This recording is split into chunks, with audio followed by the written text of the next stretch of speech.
prophets. We're going to be in Zephaniah. It's 3 short little chapters, no more than 50 some verses in it. Won't be going through all of them. While you flip there's a few things we need to know about the time of Zephaniah. In the time, he's going to the kingdom of Judah. So he's in the lower kingdom of Israel. And Judah is the only one of the two that has had good kings. The north kingdom never had a good king. They were all evil and wicked. But in the time of Zephaniah, there was a king called Josiah. Josiah became a king at the age of 8. His father was murdered and assassinated and all that, and that's a lot to rule at a kingdom of 8. Mm-hmm. But then 8 years later, so he's at the age of 16, he began to seek the Lord for himself. Some work started happening, and then at the age of 20, he gets a little bit convicted of all the idols going around the kingdom of Judah, and it started getting to work. So in the next 6 years, he started opening up the temple. The temple was closed for all the time before him, and he finally opened up the temple, and inside the temple there was the book of laws.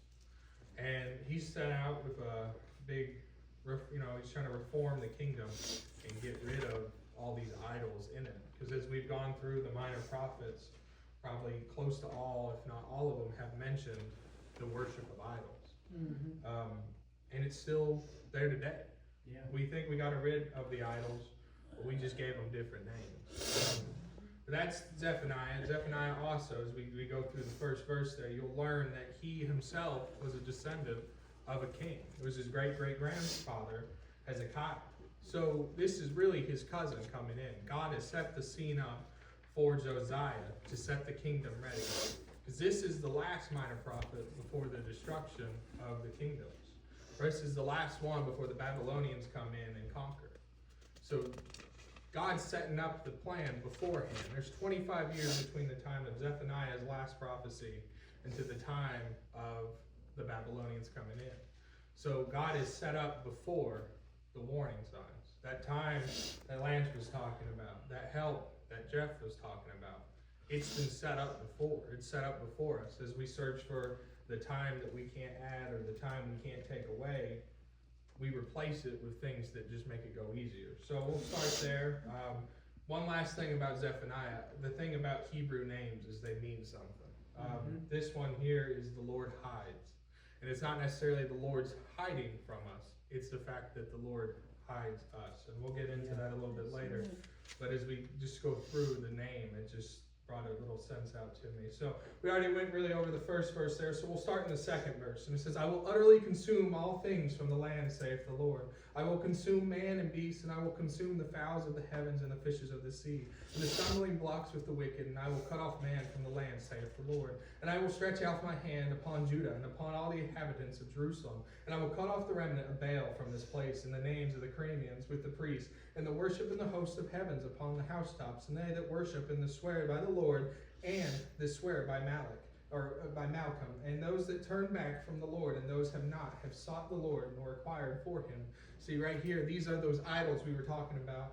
Malcolm music there is basically the same as Malak. We go back and we start thinking back about what you know about Malak.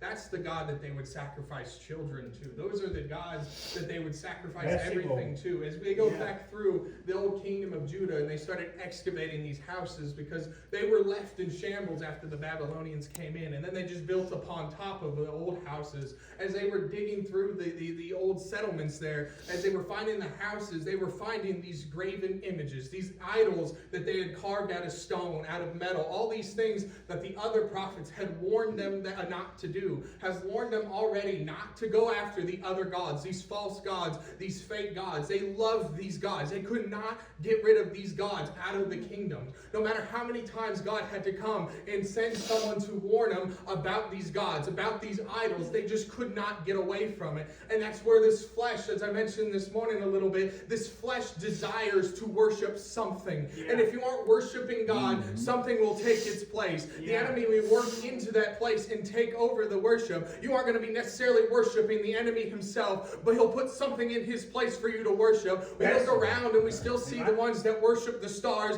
and whether the stars align this way or the planets are aligned that way, the astronomy is still that then as it is today. We still look forward to those horoscopes and those people out there that look forward to something that says something here, but yet they just worship it and they can't do anything with it. It's all made up, it's all phony, and yet they'll still continue to worship it. And those idols that we've replaced, we no longer say we're worshiping Balaam, we're worshiping Malik, but yet we're still practicing those same exact practices they did then. The worship, the sacrifice of children, we aren't necessarily cutting them up on the altar, but we're going to put an iPad in front of them. We're going to put something else in front of them. Instead of worshiping God, spending the time with God like a family should, we're going to be distracted by something else. And this world is so easy to get those distractions. You can get the distractions of the lust that this flesh desires. The porn is an instant away. The drugs could be an instant away. The alcohol is sold at every store. Anything that you want to place in place of God can be your idol. And we act like we're high and mighty. We act like we aren't the ones that fall for it. But yet we all get on our phones the second we leave this church. We see it as a detox when we step away from social media. We see all these things that we think we're doing good, but instead of replacing that time that we once spent on an app here, we'll get another app in the place of God, and we think we're doing good because we're not spending the time there. We're spending it over here instead. But yet this time we have, the short time that Lance was just talking about, we should be spending it with the Lord. This nation has wasted so much time away from their God. He's brought up the fact many of times that he brought them out of Egypt. How many times has God brought you through that storm? But yet we'll go right back towards the storm again. He brought us out once, he'll bring us out again. Those idols have taken place of God, and we pretend that it's not there. And it's okay, right? The world will tell you it's okay. There's a lot of things that are in the place of God today. We look around and we look at a precious life and the fact that we can destroy it while it's in a womb, but we're more worried about whether this animal over here is going to go extinct, whether this animal has the right to live here, and we can't move the skunk because of this reason, but we aren't worried about the children in the womb. We're not worried about the children in the orphanage, the children that are up for adoptions, the ones that have come from a drug-filled homes. We aren't worried about them right now. They'll figure out life on their own. I had a tough life, they'll say, and you'll figure it out yourself. But yet we're worried more about a turtle. We're more worried about a bird. We're more worried about things that the Creator have made, besides the fact that he said we're above them all. We don't care for the life of other humans. We'll step on you on the way to pick up a puppy. We'll step on you to make sure you don't destroy that anthill. We'll destroy everything besides God's creation of us, right? We're out there fighting wars that we shouldn't be fighting in. We're out here throwing our neighbors down in the pit because they aren't as high and mighty as us. But if we just spend the time with the Lord, he'll guide us, he'll lead us. And we'll go over right there to the 12th. And it shall come to pass at that time I will search Jerusalem with candles and punish the man that are settled on their lays, and say in the heart, the Lord will do not good, neither will he do evil. That's the complacency. That's the complacency of this nation. That's the complacency of our hearts. Those ones that have found God for a little bit, but then they say, nah, I don't really need it. I don't really need to go to church. I don't really need to read my Bible. I got salvation when I was a kid. I went to the altar when I was young. I'm okay. I don't need that relationship with God. I don't need it. And he says that he searches for him with candles. He goes to those dark places. That's why he needs the candles. He has to go to those dark places because then God won't do good. I don't know what God you're talking about. It must be one of those Balaams, one of those Maliks, one of those Malcolms over there, because my God is only good. My God can only do good. All this world has told you that if God was so good, why is that? If God is so good, why does he do this? And we go through, you go back, and it just talks about the day of the Lord is near. He's giving the warning beforehand. He told these kingdoms that their destruction was coming. He told them, and yet what did they do? They sat there and did nothing. They were complacent. It won't be my generation, they said. It won't be my son's generation. It'll be years from now. It'll be hundreds of years from now. That won't come in my lifetime. And the day that it comes in your lifetime, your jaw's on the floor wondering, how me? Why me, Lord? What do you mean this came in my lifetime. You gave me plenty of warning. You've sent 10 other prophets before this one. You've sent all these people beforehand. What do you mean this is happening in today? The day of the Lord is near. The day of the Lord. This is book right here. It says the day of the Lord more than any of the other prophets in this book. He just wants to remind them of the day. The day is coming. The day will be here. Whether you're complacent, whether you're worshiping those idols, it will not stop the day of the Lord. Right. We cannot slow it down. We cannot speed it up. It is set time. We don't have the time. He didn't tell me when it's coming, but I have to be ready. I have to be prepared. I have to have that oil ready. I have to look out the window waiting for him to come down, and yet the world will sit there and say it ain't coming today. Take a rest. Take a nap. Worry about it later. Focus on the life you have now. Go out and have fun.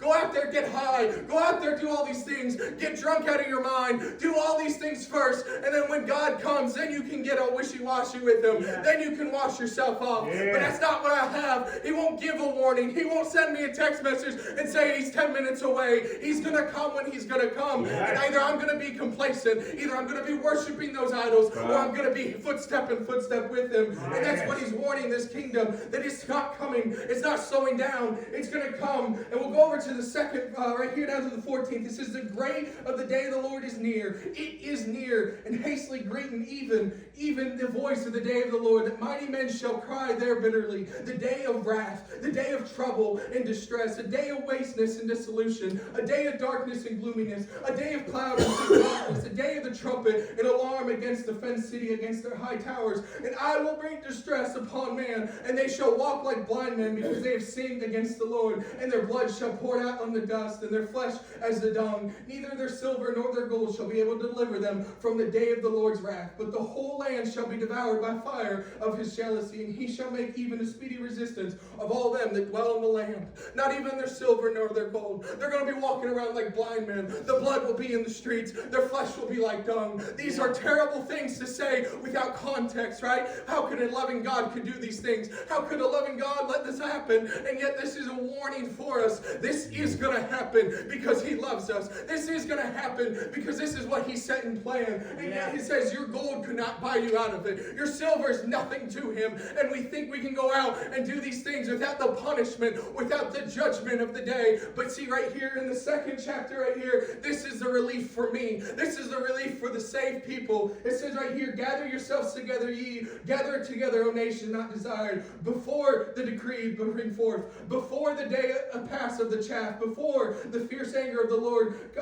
become upon you. Before the day of the Lord's anger comes he. Seek ye the Lord, all ye meek of the earth. And you have wrought his judgment. Seek righteousness. Seek meekness. It may be shall that you be hid in the day of the Lord's anger. I'm hid from the day of the Lord's anger, not because of what I've done. I've got Christ to hide me from God's judgment. I did nothing to deserve that. My gold, my silver did not buy that for me. My bloodline did not get that for me. Not who I knew. It wasn't about everything that I thought I knew beforehand. It's the fact that the blood was there. The blood will protect me from the day of God's judgment. I can't give it to you. All I can tell you about is I don't want to be here when that judgment comes. I don't want to be out there knowing that Lance is going to get to it eventually, about when those rocks are falling and they're begging for him to fall on their heads. I'm glad I will be gone from this flesh. I'm glad I won't have to sit here and witness that and worry, wonder what's going to happen to me next. Well, I'll be running for the hills. I'm hid for God's judgment, but it's all because it was warned beforehand. He didn't say this right now, you've got to do it right now, but it says before the judgment comes. We'll go back and think about the people he saved before the judgment. Lot's family was saved before Sodom and Gomorrah. Noah's family was saved before the flood. The warning was there. He told him not to go down to Sodom and Gomorrah. And Lot didn't listen, and he went anyways.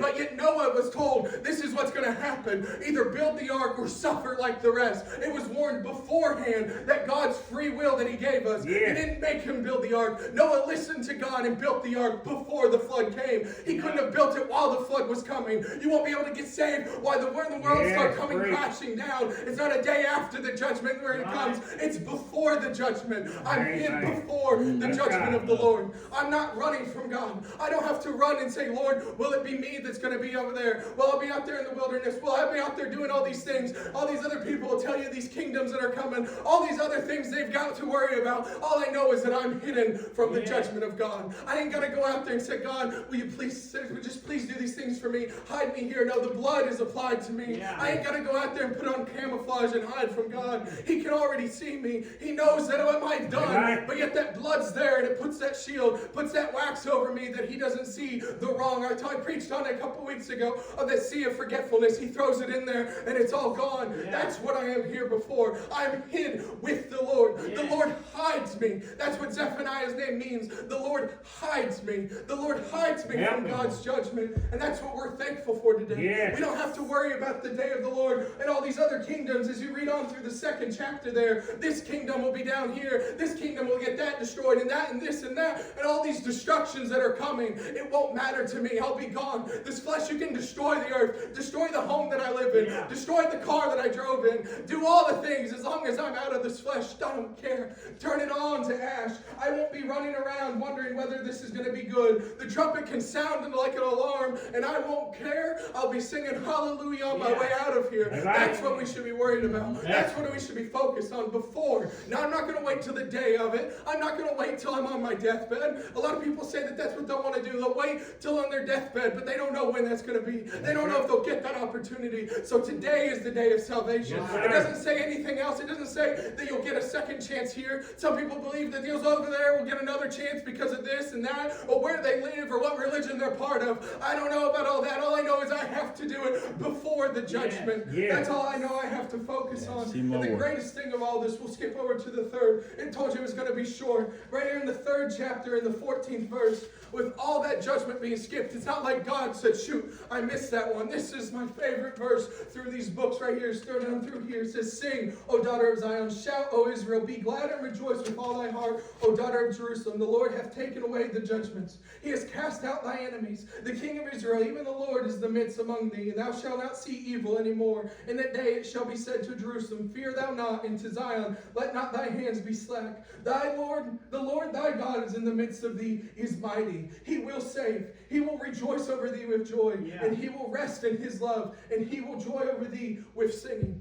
God will sing over me. That's a day. Something I don't deserve, and yet he loves me so. He Yeah. loves me so much. Something the creator of the universe Yeah. will sing joy over me. Yeah. I'm nothing. Lord. I am trash. But you know what the best thing about God? The best thing about God is he's a trash collector. He Yeah. collects that trash. Yes, sir. He polishes that trash Good up. preach. And it's worth nothing to the world. It's worth nothing. You're worth Amen. nothing to the world being the state that you are. But yet if you have God in your life, you'll be polished up and Amen. you're worth something to him. It's junk to the rest of us. You go through those yard sales Yeah. and you see all that junk. It's junk to me. It's junk to them. That's why they're selling it. But one person comes by and Yeah. he sees I need that for my collection. Yes. It doesn't make sense. And God picks it up out of the slum that it was in. And he takes a little cloth and he wipes away the dust. He wipes away the sin. He Yeah. wipes away everything of it with the blood of his son. And Okay. yet some way, for some reason, as it's cleaned and polished and it's getting up on his shelf, he's singing with joy over me. Yeah. He's singing with joy over you. Praise the Lord. That's our creator of the Amen. universe. Amen. He's the one that put this into place. Yeah. And he'll sing joy over us. We don't deserve it. We are trash. Yeah. Every single one. I'm no greater than you. You're no greater than No. me. The billionaires that were in Yeah. California are worth a lick more than I am at the end of time. Whether that they'll have God in their life, Yeah. whether they'll have that worried or not. Yeah. All I know is that God sung over me that morning. Yeah. He sent his angels down and he gave me Yeah, a reason praise to the sing. Lord. Thank And you, he Jesus. sung along with me. That song of joy. That's what I look forward to. Yeah. Let the world burn. Let the storms come. Let everything happen around me. Right. God sees treasure in me. God sees that I'm worth something to him. Praise That's the why Lord. he sent Praise his the precious son, his perfect son in all his Yeah. ways, to die a sinful death. The Thank death you, that Jesus. I deserved on a cross. The beating that I deserved as being a sinful right, person. And he gave me a way out. A judgment-free path. As long as I accepted him out of love. Yeah. That's all he told me to do was to Yeah. love him. Because Amen. he first loved me. When he created me in my mother's right. womb, he saw the love. And I'm sure he sung then when that pure soul was created in that womb. And then the second I received that the eternal life on this altar, he sung again. Then Yeah. one day I'll be right next to him singing along. Singing in a song of perfect Amen. language. Whether it be whatever it may be. Right. I'll be right there singing along with him. Yes, And the sir. opportunities for everyone. Amen. That opportunity is for anyone. This is a double meaning. He was warning of the kingdom of Judah, of the coming destruction by the Babylonians. But it wasn't just that. They're warning of the destruction coming to this earth. Whether it be your own time when your name's called, or whether it be the time where Jesus steps out of the sky.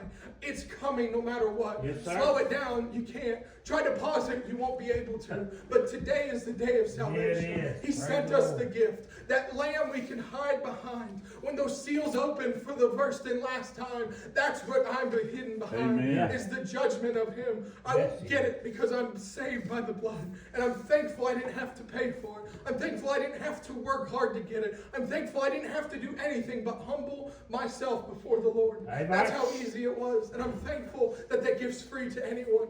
I'm thankful that my God one day saw me. When Jesus was in the garden and he was praying over those that are lost, he saw me down the time and he said, I'm dying for you, son. I'm dying for you because I loved you so much.